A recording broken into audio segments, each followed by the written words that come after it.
यहाँ से उठा करके और इस लाइन को मिलाते हुए इस लाइन को मिला देंगे। आप सभी का हमारे वीडियो में बहुत बहुत वेलकम। पिछले क्लास में क्वेश्चन नंबर 1 बता दिया था, आज मैं क्वेश्चन नंबर 2 को कंप्लीट करने वाला हूँ। जिन लोगों ने पहला क्वेश्चन नहीं देखा है तो वो देख लें। मैं इसको ये बताया था, यहाँ पे मैंने पूरा बताया था और ग्राफ भी मैंने उन्हें बता दिया था। तो चलिए आज हम लोग दूसरा क्वेश्चन को देखते हैं, जो कि बहुत ही आसान है। सारे लोगों को इसके अंदर बॉक्स बनाने में दिक्कत आई होगी क्योंकि इसकी वैल्यू काफ़ी कॉम्प्लिकेटेड है। तो चलिए हम लोग इसको बनाते हैं। तो सबसे पहले क्या लिखा हुआ है, 5 पेंसिल तथा 7 कलमों का मूल्य 50 रुपीज़ है, जबकि 7 पेंसिल और 5 कलमों का मूल्य कितना है, 46 रुपीज़ है। एक पेंसिल का मूल्य तथा एक कलम का मूल्य ज्ञात कीजिए। देखिए इसके अंदर जो है दो क्या दिया हुआ है, दो वैल्यू दिया हुआ है और इक्वल टू 50 दिया हुआ है। यहाँ भी दो वैल्यू दिया हुआ है, इक्वल टू 46 दिया हुआ है।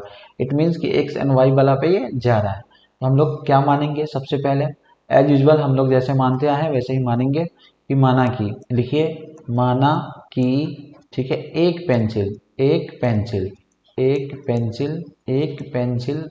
का मूल्य, एक पेंसिल का मूल्य कितना है, एक्स रुपीज है। ठीक है, यहाँ पे लिखना पड़ेगा एक्स रुपया है, ऐसा 1 रुपया है। फिर मूल्य वाई रुपया है। ठीक है, इस तरीके से हम लोग मानेंगे। अब हम लोग चलते हैं इसके आगे प्रश्न के अनुसार। तो यहाँ पे लिखेंगे प्रश्न के अनुसार हम लोग लिखेंगे कि अगर एक पेंसिल का मूल्य x रुपया है तो 5 पेंसिल का मूल्य कितना हो जाएगा। तो बहुत आसान है, 5x plus 7y is equal to 50। ये कैसे हुआ, पिछले क्वेश्चन में मैं बताया था, एक पेंसिल का मूल्य x रुपया है तो 5 पेंसिल का 5x, और एक कलम का मूल्य y रुपया है तो 7 कलमों का मूल्य 7y। ठीक है, दोनों का इक्वल टू दिया हुआ है। इसी तरीके से फिर ये दूसरा क्वेश्चन भी मान लेंगे। दूसरा जो समीकरण है, तो ये तो पहला समीकरण हो गया, यहाँ पे हम लोग लिख देंगे समीकरण 1। ठीक है, यहाँ पे लिख देंगे समीकरण 1, या फिर और भी इससे अच्छे तरीके से हम लोग लिख सकते हैं। यहाँ पे एक लाइन खींचिए ऐसे और लिखिए यहाँ पे समीकरण। ठीक है, समीकरण 1 ऐसे। फिर यहाँ पे लिखिए 7 क्या है, 7x पेंसिल है ना, हाँ 7 पेंसिल है प्लस 5 कलम है तो 5y इज इक्वल टू कितना है, 46 है। तो इसमें भी हम लोग इसको मान लेंगे समीकरण 2। ठीक है, समीकरण 2 ये क्यों मानते हैं, ताकि हम इसको आइडेंटिफाई कर सके क्वेश्चन के बीच बीच में। ये लिखे कि हाँ भाई ये समीकरण 1 है तो समझ जाए समीकरण 1 है। ठीक है, मैथ्स का एक एक चीज का एक कुछ न कुछ रूल्स होता है और उसका कहीं ना कहीं वैल्यू होता है। ठीक है, तो अब हम लोग थोड़ा सा ऊपर की तरफ इसको बढ़ाते हैं। अब हम लोगों को सिर्फ ये इससे ही मतलब है। तो चलिए अब हम लोग क्या करेंगे, इसका बॉक्स बनाएंगे। तो बॉक्स बनाने के लिए बहुत आसान है। सबसे पहले हम लोग चलिए इधर ही बॉक्स फिल करते हैं। एक यहाँ पे एक बॉक्स बनाइए और इसमें कम से कम 3 कोऑर्डिनेट चाहिए हम लोगों को, ताकि मजा आ जाए। तो 3 कोऑर्डिनेट के लिए आपको क्या करना होगा, 3 कॉलम बनाना पड़ेगा। इसमें 4 कॉलम, एक बीच से आ जाएगा, एक में x दूसरा में y। अब यहाँ पे हम लोग क्या करेंगे, यहाँ पे लिखेंगे समीकरण 1। तो इसका लिख दो कि ये भाई साहब ये जो है समीकरण 1 का बॉक्स है। ठीक है, अब यहाँ पे हम लोग लिखेंगे समीकरण 1 से, क्या लिखेंगे, समीकरण 1 से समीकरण 1 को उठा के हम लोग यहाँ पे लाए तो क्या हो गया, 5x प्लस 7y, ठीक है, इज इक्वल टू 50। अब इसको किस तरीके से हम लोग कर सकते हैं, तो 5x यहीं पर है छोड़ देते हैं, ठीक है, इक्वल टू 50 कर देते हैं और ये वाले को उठा के इधर लेके चले जाते हैं तो 7y हो गया। अब हम लोग फिर क्या करेंगे, x बराबर क्या लिख सकते हैं, x is equal to 50 minus 7y और नीचे में ये वाला 5 आ जाएगा। ठीक है, यहाँ पे आप इसको इस तरीके से कर सकते हैं, या फिर आप हिंदी वाले हैं तो सबसे अच्छा लिखिए या। ठीक है, या is the best option for you, इसमें लिखिए या। ये चीज़ें हो गई। अब हम लोग क्या करेंगे, इसमें वर्किंग नोट तैयार करेंगे। ठीक है, तो वर्किंग नोट तैयार करना आसान है इसके अंदर। तो सबसे पहले लिखेंगे W1 मतलब वर्किंग वन में हम लोग क्या क्या निकालेंगे, तो y की वैल्यू पुट करेंगे, y की वैल्यू रखेंगे और x की वैल्यू निकालेंगे। ठीक है, तो इसमें क्या डालोगे, तो थोड़ा सा दिमाग लगाना पड़ेगा हम लोगों को कि क्या क्या डाला जाएगा, ताकि ऐसा वैल्यू आए कि ऊपर का माइनस प्लस होकर नीचे वाला भाग दे दे। ऊपर का माइनस प्लस होकर के जब एक वैल्यू आए तो नीचे वाला जो डिजिट है उसको भाग दे के आसानी से कट जाए। तो देखो 0 डालोगे तो 0 हो जाएगा और 50 में से 0 घटेगा तो वैल्यू कितना आएगा, 50। तो तो डाल के देखो 7 इंटू जीरो सब ठीक है। पहला हम लोग क्या डाले 0। अब इसको कैलकुलेट करेंगे हम लोग तो 50 माइनस 7 0 हो जाएगा और ये हो जाएगा 5। अब यहाँ पे 50 माइनस 5 तो ये क्या हो गया, ये कट गया तो कितना आ गया 10 आ गया। ठीक है, तो पहला हम लोगों ने y की वैल्यू डाली 0 तो हमारा आंसर कितना आया 10। अब ये कितना से कटेगा, इसलिए 5 का मल्टीपल ऊपर आना चाहिए। ठीक है, तो 7 या 21, 21 50 में से 21 घटेगा तो नहीं कटेगा। 3 7 या 21 नहीं कटेगा, 7 दूना 14, 14 घटाओगे तो इसमें से कितना बचेगा, फिर भी नहीं कटेगा। तो 5 डाल के देखो 25 तो 15। ठीक है, 7 बचे 35 तो 15 आ रहा है। चलो 5 अब हम लोग डाल सकते हैं इसके अंदर वर्किंग 2 में। x equal to 50 minus 7 into कितना डालेंगे हम लोग 5। अगर 5 डालता हूं तो घट के 15 आ जाएगा। ठीक है, तो यहाँ पे अब कितना हो गया 50 यानी 50 माइनस 35। ठीक है, और नीचे में हो जाएगा 5। अब ये हो जाएगा यहाँ पे कितना 15, अब बाई में हो जाएगा 5। इसको तुम काट दोगे तो आंसर आपका हो जाएगा 3। ठीक है, तो हम लोगों ने 10 डाला तो पाया क्या, 10 नहीं 5 डाला, 5 डाला तो हम लोगों ने पाया कितना 3। Okay very good. ठीक है, y की वैल्यू डाल रहे हैं, y की वैल्यू डाल रहे हैं और x की वैल्यू ऑटोमेटिक यहाँ पे हम लोग ले रहे हैं। ठीक है, जिन लोग कभी नहीं पढ़ा है उसको भी समझ में बड़ा आराम से आ जाएगा। अब हम लोग वर्किंग 3 बनाएंगे क्योंकि 3 कॉलम है मेरे पास। ठीक है, 3 कॉलम है मेरे पास तो हम लोग वर्किंग 3 बनाएंगे। तो चलो हम लोग वर्किंग 3 बनाते हैं। वर्किंग 3 में भी सेम काम हम लोग को करना है। x इक्वल टू 50 माइनस, अब कितना डालोगे, अगर 2 डालोगे तो 14 आएगा जो 5 से नहीं घटेगा। फिर 3 डालो नहीं होगा, 5 डालो नहीं होगा, 10 डाल के देखो। ठीक है, तो अब इसके अंदर हम लोग 10 डालते हैं तो इसमें गुंजाइश है कि ये कट जाएगा। ठीक है, तो ये कितना हो जाएगा 50 माइनस 7 दही 70। ठीक है, 70 हो गया, नीचे में 5 लिख दो और यहाँ पे फिर अब ये 70 में से 50 घटेगा तो माइनस 20 आ जाएगा। और इस तरीके से ये 5 इस भाई साहब को काट के माइनस 4 ला के दे देगा हम लोग को। ठीक है, तो हम लोगों ने डाल लिया कितना था, हम लोगों ने लिया था वैल्यू 10 और दिया मुझे कितना माइनस 4। ठीक है, एक सबसे इंपॉर्टेंट चीज है, आप ये जो y की वैल्यू है ये अपने मर्जी से डाल सकते हैं, जरूरी नहीं कि बस यही आएगा। आप अपने मर्जी से कोई भी वैल्यू यहाँ पे आप डाल सकते हैं जो आपके लिए आसान होगा। ठीक है, तो चलिए अब हम लोग चलते हैं। ये एक बन गया समीकरण एक का, ये कैलकुलेशन हो गया और ये क्या हो गया बॉक्स बन गया। अब हम लोग इसी तरीके से समीकरण 2 का बॉक्स बनाएंगे। ठीक है, तो समीकरण 2 का जो बॉक्स हम लोग बनाएंगे तो उसके अंदर यहाँ देखो क्या है, 7x plus 5y equal to 46। इसको लिख लें सबसे पहले समीकरण समीकरण 2 से। ठीक है, क्या है 7x plus 5y equal to 46। यहाँ पे लिखना पड़ेगा 7x plus 5y is equal to 46। ठीक है, अब इसके लिए भी हम लोग को बॉक्स तैयार करना पड़ेगा, तो बॉक्स हम लोग यहीं पे तैयार कर लेते हैं। यहाँ पे एक बॉक्स तैयार कर लो। चलिए हम लोगों ने एक बॉक्स तैयार किया। इसमें भी हम लोग क्या करेंगे, x की वैल्यू को इसके अंदर डालेंगे तो ये हो गया x और ये हो गया y। राइट, अब यहाँ पे हम लोग आगे क्या करेंगे, यहाँ लिखेंगे और यहाँ पे लिखेंगे 7x। ठीक है, बराबर 46 और ये वाले को इधर लेके जाएंगे तो हो जाएगा minus 5y।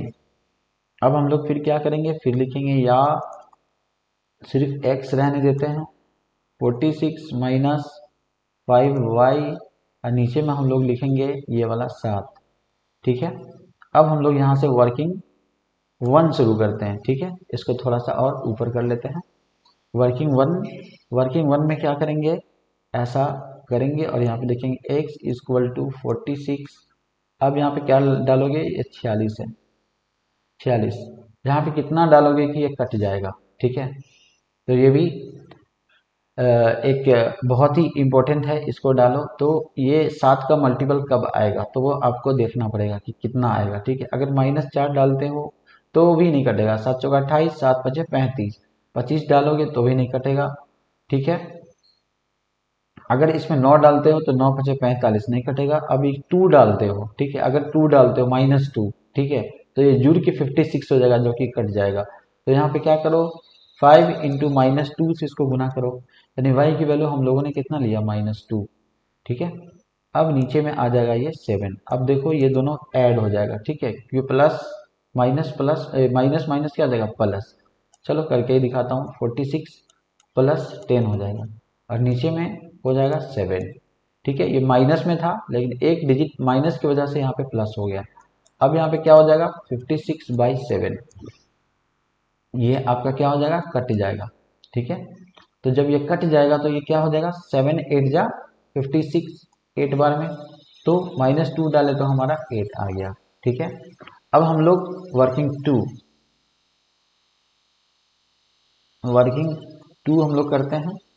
x equal to, अब क्या डालेंगे दिमाग लगा के रखिए, कितना डालोगे, अगर 3 डालते हैं तो 15। ठीक है, 3 डालो, कट जाएगा 46 माइनस 15, नीचे में आ जाएगा 7, कितना बचेगा 6 में से 5 गया 1 और 4 में से 1 गया 3, 4 में से 1 गया 3, 31 आ जाएगा। 6 में से 5 गया 1, 4 में से 1 गया 3, नहीं 5 डालो 25। ठीक है, 3 का नहीं 5 डालो इसके अंदर 5 डालो, इसको मिटा दो और यहाँ पे इस सब को मिटा दो, इसकी ज़रूरत नहीं, गलत वैल्यू पुट हो गया यहाँ पे।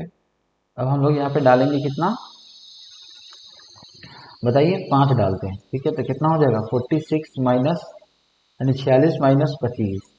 अब यहाँ पे नीचे में 7 आ जाएगा, तो घटाओ 46 में से 25, अगर हम लोग घटाएंगे तो कितना आएगा आंसर, 6 में से 5 गया 1, 4 में से 2 गया 2, 21 आया, तो मतलब 21 बटा में हो जाएगा 7। अब इसको काट दोगे तो ये आंसर हो जाएगा 3। तो अब देखो ये क्या हो गया, हम लोगों ने 5 डाला तो वैल्यू हम लोग कितना लिए 3। अब हम लोग क्या करते हैं, सब चीज तो डाल ही दिए, अब हम लोग वर्किंग 3 में क्या करेंगे, सोचो सोचो। x इक्वल टू 46 माइनस, अगर हम लोग डालते हैं 12 और 7 तो कितना आएगा 46 माइनस 60। ठीक है, तो ये 0 हो गया, नीचे में हो जाएगा 7, तो कितना आएगा ये यहाँ पे 6 आ जाएगा और ये आ जाएगा 4 और ये हो जाएगा 5, 5 चल गया 1, 14 आएगा। ठीक है, यहाँ पे 7, लेकिन आंसर आएगा माइनस में क्योंकि ये बड़ा है, तो ये कट जाएगा तो आंसर हमारा कितना आ जाएगा 2। ठीक है, वो भी माइनस में, तो हम लोगों ने कितना डाला 12 डाला और हम लोगों ने आउटपुट कितना लिया -2। ठीक है, इस तरीके से हम लोग का पहला और दूसरा ये दोनों कंप्लीट हो गया। अब हम लोग क्या करेंगे, इस दोनों बॉक्स को लेके चलेंगे ग्राफ वाला पेपर पे। ठीक है, तो क्या किया जाए, इसको कॉपी कर लिया जाए या लिख लिया जाए, कोई दिक्कत नहीं, लिख भी सकते हैं, नो प्रॉब्लम। आइए हम लोग यहाँ पे आ गए और यहाँ पे अब हम लोग लिखेंगे यहाँ पे। ठीक है, क्या ग्राफ को बनाएंगे, तो ग्राफ बनाने के लिए सबसे पहले तो समीकरण 1 का जो बॉक्स है उसको उठा के यहाँ पे पेस्ट करना पड़ेगा, समीकरण 1 का जो बॉक्स है। ठीक है,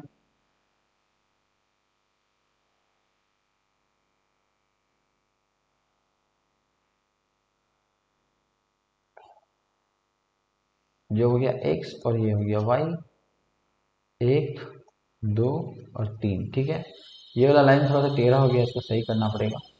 फिर समीकरण 2 का जो बॉक्स है उसको भी यहाँ पे लिखना पड़ेगा आपको। ठीक है, तो समीकरण 2 का बॉक्स, समीकरण 2 का बॉक्स, इसको एक को इधर लिख देते हैं, ऐसा कोई रूल नहीं है कि हाँ इसको इधर इधर कहीं भी आप इसको लिख सकते हैं, जहाँ पे आपको जगह मिल जाए आप लिख सकते हैं। ये हो गया समीकरण 2 के लिए। ठीक है, एक बॉक्स मैंने इधर डाला और एक बॉक्स मैंने इधर डाल दिया। ठीक है, ये हो गया x, ये हो गया y। अब सब में वैल्यू पुट करना है, वैल्यू पुट करने के लिए हम लोग यहाँ पे देखेंगे कितना कितना वैल्यू आया है। समीकरण 1 का वैल्यू है 10 3 माइनस 4, पुट कर दीजिए 10 3 माइनस 4। ठीक है, अगला में कितना है 0 5 10, 0 5 और 10। अब समीकरण 2 की बारी है, समीकरण 2 का कितना है 8 3 माइनस 2, यहाँ पे लिख लीजिए 8 3 माइनस 2। ठीक है, 8 3 माइनस 2। ठीक है, उसके बाद फिर नीचे वाला कितना है उसको देख लीजिए, नीचे वाला जो है -2, 5 एंड 12, ठीक है। तो यहाँ पे हम लोग यहाँ पे आ जाते हैं, कितना है -2, 5 एंड 12। चलिए, तो ये अपने पास आ गया। अब यहाँ से हम लोग बनाना शुरू करते हैं।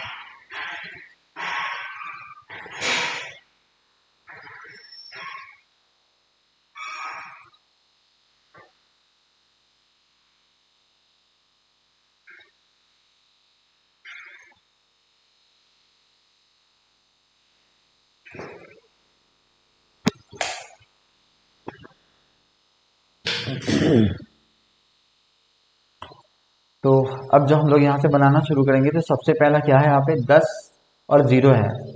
तो देखिए 10x की वैल्यू कितनी है, 10 और y की वैल्यू है 0। इट मीन्स y दोनों प्लस प्लस में, दे दोनों माइनस वाला है और ये दोनों प्लस वाला है। x की वैल्यू 10 है, x की वैल्यू 10 यहाँ आ जाएगी, और y की वैल्यू 0 है, मतलब यहाँ पे सबके लिए 0 होता है ना, ठीक है। तो y की वैल्यू यहीं पे आ जाएगी, ठीक है, सबके लिए 0 होता है, यहाँ पे 0 आ गया। और x की वैल्यू 10 है तो यहाँ आ गया। तो यहाँ पे एक क्या हो जाएगा, पॉइंट हम लोग इंडिकेट कर देंगे। और क्या करना पड़ेगा, इसकी वैल्यू लिखनी पड़ेगी क्या, तो पहले x की वैल्यू 10 है और y की वैल्यू 0 है, ठीक है, ये कोऑर्डिनेट लिखना पड़ता है। अब हम लोग चलेंगे नेक्स्ट, अगला क्या है 3 और 5। देखो x की वैल्यू 3 है जो यहाँ पे है, 5 कहाँ है y की वैल्यू, तो ये देखो ये वाला लाइन 3 और 5 का लाइन, ये वाला एकदम क्लियर है। तो आपको इस लाइन को यहाँ पे मोटा करना पड़ेगा, ऐसा पॉइंट आउट करना पड़ेगा। और यहाँ पे आपको क्या करना पड़ेगा, वैल्यू लिखना पड़ेगा। तो पहले x की वैल्यू 3, y की वैल्यू 5, राइट। अब हम लोग देखेंगे -4 और 10। x की वैल्यू -4 कहाँ है, यहाँ है, और y की वैल्यू 10, मतलब इस जगह पे 1 2 3 4, मतलब ये जगह पे। अब यहाँ पे क्या कर देंगे, पहले x की वैल्यू -4, y की वैल्यू 10 पुट कर दिए। अब हम लोग क्या करेंगे, यहाँ पे आइए आराम से और एक उठाइए डंडा और यहाँ पे पेस्ट कर दीजिए, ठीक है। पेस्ट करने के लिए आपको क्या करना पड़ेगा, इस तीनों लाइन को मिलाना पड़ेगा, ठीक है। ये भाई साहब क्यों नाराज हो गया, ये तो मिला ही नहीं। अब इसको बहुत ड्रामा के साथ मिलाना पड़ेगा, हल्का सा इसको कर्व करना पड़ेगा। चलिए पॉइंट सही से डालिएगा तो ये गड़बड़ नहीं होगा। ये हो गया। अब हम लोग देखेंगे अगला, नेक्स्ट इस समीकरण को देखेंगे। इस समीकरण में क्या है, इसके बॉक्स में 8 है और क्या है -2 है। तो चलिए बनाना शुरू कीजिए फटाक से। 8 और -2, y की वैल्यू -2, x की वैल्यू 8, x की वैल्यू 8 यहाँ है, y की वैल्यू -2 प्लस में है, नहीं माइनस में है। इट मीन्स इस जगह पे आएगा, कहाँ पे आएगा, 8 और -2 यहाँ पे इसका कोऑर्डिनेट मैच कर जाएगा, क्योंकि y माइनस में है इसलिए ऊपर नहीं जाके नीचे आएगा, ठीक है। और आपको यहाँ पे लिखना भी पड़ेगा, क्या लिखिएगा, तो x की वैल्यू पहले लिखाती है, तो हो जाएगा कितना, 8 और -2, ये लिखा गया। अब हम लोग चलेंगे अगला में x की वैल्यू 3 और y की वैल्यू 5। यहाँ देखो y की वैल्यू 5, x की वैल्यू 3, ये ऑलरेडी यहाँ पे पहले से मौजूद है, ठीक है, तो लिखने की ज़रूरत नहीं, मतलब ये भी एक और पॉइंट हो गया। अब आगे है -2 और 12, ठीक है, -2 और 12। तो -2 x की वैल्यू कहाँ है, यहाँ है, और इसकी वैल्यू कहाँ, 12 है y की वैल्यू, ठीक है। तो 12 y की वैल्यू कहाँ आएगी, y की वैल्यू 12 आपको यहाँ आएगी, ठीक है। इसको कर दीजिए 11 और इसको कर दीजिए 12, y की वैल्यू 12 यहाँ पे आएगी, इस जगह पे आएगी। तो ये 2 हो गया, ये आपका 2, 1 2, y की वैल्यू -2 है ना, x की वैल्यू -2 है, y की वैल्यू 12 है, मतलब इस वाले पॉइंट पे पॉइंट आउट होगा, यहाँ पे होगा। अब x की वैल्यू लिख दो -2 और y की वैल्यू लिख दो 12, ठीक है। तो ये सारे कोऑर्डिनेट्स थे यहाँ पे जो मैंने लिख दिया। अब आपको एक ये वाला पॉइंट है, एक ये वाला पॉइंट है और एक ये वाला पॉइंट है। इन तीनों पॉइंट की मदद से आपको क्या करना है, एक, चलिए ये वाला साइज एकदम परफेक्ट है, राइट। अब हम लोग क्या करेंगे, यहाँ पे एक लाइन खींचेंगे। लाइन खींचने के लिए सेम ग्रीन लाइन का ही यूज करेंगे और यहाँ से इसको उठा करके, बहुत मोटा है भाई साहब, पतला, यहाँ से उठा करके और इस लाइन को मिलाते हुए इस लाइन को मिला देंगे, ठीक है। अब देखो ये जो लाइन है ये कहाँ कहाँ मैच किया, 3 5 पे ही मैच किया, ठीक है। ये कटा कहाँ, 3 और 5 पे ही, तो इसका मतलब आपका आंसर क्या हो जाएगा, 3 और 5 ही रह जाएगा। आपका आंसर क्या होगा, 3 और 5 ही रह जाएगा। रीजन क्या है, क्योंकि दोनों लाइन 3 और 5 पे ही कट रहा है। देखो यहाँ 5 यहाँ 3, तो y की वैल्यू, तो x की वैल्यू, आपकी x की वैल्यू क्या होगी यहाँ पे, x बराबर हो जाएगा, देख लीजिए x किसके सामने कटा है, 3 के सामने, तो 3 और y की वैल्यू कितनी हो जाएगी 5। यही आपका आंसर हो गया। ठीक है, तो एक इसका स्क्रीनशॉट ले लीजिए। उसके बाद फिर हम लोग चलेंगे यहाँ पे इस जगह पे। ठीक है, इस जगह पे मैंने इस पूरे क्वेश्चन को तैयार किया, देख लीजिए ये बना हुआ है आपका। यहाँ पे ये वर्किंग है, 3 वैल्यू जो हम लोगों ने निकाला था, यही ये 3 वैल्यू है, ये 3 वैल्यू है। ठीक है, समीकरण 1 के लिए, समीकरण 1 यहाँ पे है जो मैंने बनाया। ठीक है, अब आते हैं समीकरण 2 यहाँ पे। ठीक है, और उसका जो वर्किंग है यहाँ पे। अब जो क्वेश्चन बनेगा वो बहुत फास्ट में बनाऊंगा, इतना स्लो स्लो नहीं बनाऊंगा, क्योंकि ये 2 क्वेश्चन बनाने में बहुत लंबा लंबा टाइम लगता है। ठीक है, तो अब बहुत फास्ट बनाऊंगा। अब आप लोग, हमको लगता है मेरे साथ आप पढ़ रहे होंगे तो अच्छे से समझ में आ रहा होगा, तो अब फास्ट में करूंगा तो आपको समझ में आएगा। चलिए, अब यहाँ पे जो अगला नेक्स्ट जो क्वेश्चन होगा उसमें ये 2 वाला है। ठीक है, A1 A2 B1 B2 and C1 C2 का जो कॉन्सेप्ट है, मैं इसको नेक्स्ट क्लास में